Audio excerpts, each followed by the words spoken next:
Good afternoon and welcome.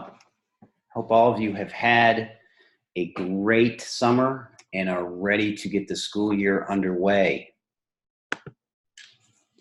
We're lucky in many ways to work at a beautiful school like this. In the last 2 years, when we've had this meeting, I've talked with you about building relationships with students. Today, I would like to take that a step further by using data to understand social behavior. I would like for us to utilize our dorm families more this year to build relationships with our students and our parents. Last year, we introduced the concept of dorm families. And after talking with many of you this past spring, it seemed like it was a mixed bag, especially when it came to communicating with parents. So we have some room for improvement, to say the least. At the beginning of the summer, I sent out a survey to our returning boarding parents and got a really good response. It was a 10-question survey, and some of the questions were regarding Res Life Forum, and some of them were about communication. And the 5 regarding communication are here on this slide. What is most important to you for your child? As a parent, how high of a priority is it to have a strong relationship with your child's dorm parent? How often would you like to hear from your child's dorm parent? What contact method you prefer? And what is the highest aspiration for your child in our boarding program? So what's most important to parents for their child? Well, this slide it shows that. And it shows that finding their passion and academic excellence is in a dead heat. And if you combine finding their passion and healthy social relationships, it actually overtakes academic excellence. So if we break this slide down and relate it to building healthy relationships, we build those relationships with students, we're going to be able to do a better job of helping them find their passion, and also, if they're having trouble with peers, how to help them work through it. So I've heard many times that no news is good news when thinking about maybe calling a parent.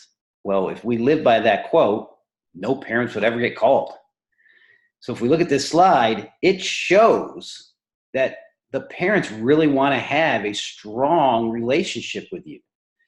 31 of the 32 responses were high or very high.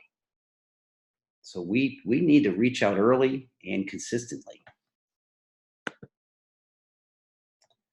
So now that we know that the parents want to hear from us, how often? What's the frequency they want to hear from us? So if you look at this slide, close to 85% want to hear at least from us once a month.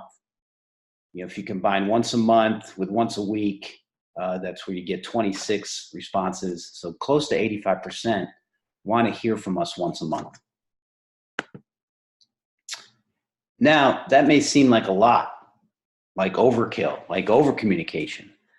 However, if you look at how they want to be contacted, most of them want to hear from us via email. So I think after that initial phone call that we'll do the end of August, early September, you find out from them the frequency they want to hear. You find out from them how they want to hear. A lot of times it's going to be email. And once you start sending them, that once a month email, make sure it's personal. Maybe attach a photo or, at least a blurb that, Joey, scored a goal today. Joey had 5 points in the basketball game. Whatever it is, make that email a personal one. The last question in the survey was asking parents, what is the highest aspiration they have for their child in our boarding program? And it was kind of open-ended, and it gave them a lot of room to write different things. So I thought it would be cool to do a word cloud just to see what words pop out. And as you look at it, words like, skills, become, college, healthy, independence, happy, come out of that.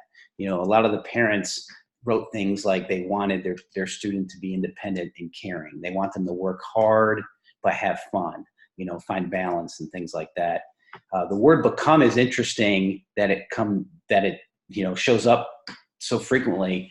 I think that's because, parents were writing, I want my student to become healthy. I want my student to become independent, things like that. But as you look at those words, those 6 words, those are social, emotional type words.